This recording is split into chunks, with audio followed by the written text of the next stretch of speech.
India ಈಗ hottest nation in the world. Cut ಮಾಡಿರಿ, ಇನ್ನೂ ಮರಗಳನ್ನ ಕಟ್ ಮಾಡಿರಿ. ಎಜುಕೇಟೆಡ್ಸ್ ಸಿಟಿಗಳಲ್ಲಿ ಮನೆ ಮುಂದೆ ಎಲೆ ಬೀಳುತ್ತೆ, ಕಸ ಗುಡ್ಸೋಕ್ಕೆ ಕಷ್ಟ ಆಗುತ್ತೆ ಅಂತ ಮರಗಳನ್ನ ಕಟ್ ಮಾಡಿ. ಹೀಟ್ ಸ್ಟ್ರೋಕ್ ಆಗಿ ಸತ್ತೋಗ್ಬಿಡ್ತೀರಾ. ಆಮೇಲೆ ಹಾರ್ಟ್ ಅಟ್ಯಾಕ್ಸ್ಗೂ ಇದೇ ಮೇಜರ್ ರೀಸನ್ ಆಗೋದು. ಸಮ್ಮರಲ್ಲಿ ಈ ಟೆಂಪ್ರೇಚರ್ ನೋಡಿದ ತಕ್ಷಣ ಪ್ರತಿ ವರ್ಷ ಅಯ್ಯೋ ಈ ವರ್ಷ ಎಷ್ಟು ಹಾಟ್ ಇದೆ ಅಲ್ವಾ ಅಂದ್ಕೊಳ್ಳೋದು. ಮೇ ಜೂನಲ್ಲಿ ಮಳೆ ಬಂದಿದ ತಕ್ಷಣ ಎಲ್ಲದನ್ನು ಮರ್ತೋಗ್ಬಿಡೋದು.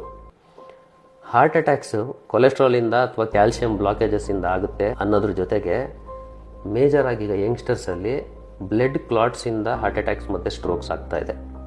ಅದಕ್ಕೆ ಮೇಜರ್ ರೀಸನ್ ಬಂದು air pollution, particulate matter, PM2.5, nitrogen oxide, sulphur dioxide, carbon monoxide ಇವೆಲ್ಲ ಗಾಳೀಲಿ ಡಬಲ್ ತ್ರಿಬಲ್ ಆಗ್ತಾ ಇದೆ. ವರ್ಷಕ್ಕೆ ಇಂಡಿಯಾಲಿ 25 ಲಕ್ಷ ಮರಗಳನ್ನ ಕಟ್ ಮಾಡ್ತಾ ಇದ್ದೀರಾ. 70 ವರ್ಷದ ಒಂದು ಮರ ನೀವು ನೆಡೋ 10,000 ಗಿಡಗಳಿಗೆ ಸಮಾನ.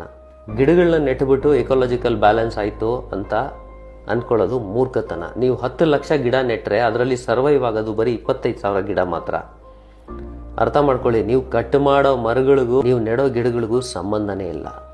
ಆಮೇಲೆ ಫಾರೆಸ್ಟ್ ಮಿನಿಸ್ಟ್ರಿ ಇವೆಲ್ಲ ನಮ್ಮ ದೇಶದಲ್ಲಿ ಸುಮ್ಮನೆ ಹೆಸರಿಗಿದೆ ಅಷ್ಟೇ. ಈ ದೇಶದಲ್ಲಿ ನೀವು ನೆಕ್ಸ್ಟ್ ಸರ್ವೈವ್ ಆಗಬೇಕು ಅಂದರೆ ಸಾಕಷ್ಟು ವಿಚಾರಗಳನ್ನ ಕಂಟ್ರೋಲ್ ತಗೋಬೇಕು. ಇಲ್ಲಾಂದರೆ ಫ್ಯೂಚರ್ ಜನ್ರೇಷನ್ನು ಈ ದೇಶದಲ್ಲಿ ಯಾವುದೇ ಥರದ ಹೆಲ್ತ್ ವಿಚಾರದಲ್ಲಿ ಹೋಪ್ ಇಲ್ಲ, ಹೋಪ್ಲೆಸ್ ಆಗ್ತಾ ಇದೆ. ಆದಷ್ಟು ಮರಗಳನ್ನ ಉಳಿಸ್ಕೊಳ್ಳಿ, ಗಿಡಗಳನ್ನ ನೆಡೋದಲ್ಲ.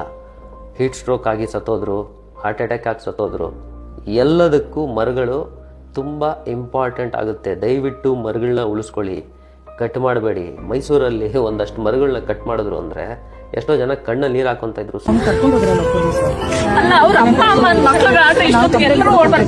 ಸಣ್ಣ ಸಣ್ಣ ಮಕ್ಕಳು ಮರಗಳನ್ನ ಕಟ್ ಮಾಡೋದನ್ನ ಅಪೋಸ್ ಮಾಡ್ತಿದ್ರು. ಕಟ್ ಮಾಡಿದ್ರೆ ನಮ್ಗೆಲ್ಲ ಫ್ಯೂಚರ್ಗೆ ಏನಿದೆ ಅಂತ. Cut over 70 years the trees have been there and they've cut all of them. So all of them have some value of giving oxygen.